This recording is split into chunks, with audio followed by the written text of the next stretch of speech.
was a little girl, afraid of the big white world.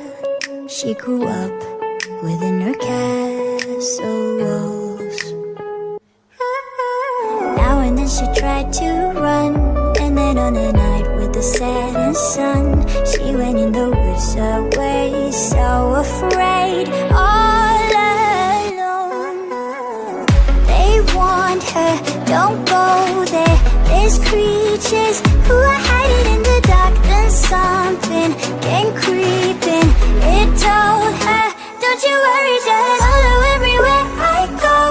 Top of all the mountains of valley low, give you everything you've been dreaming of, just let me in. Ooh. Everything you want to go, that'll be the magic story you've been told, and you'll be safe under my control, just let me in.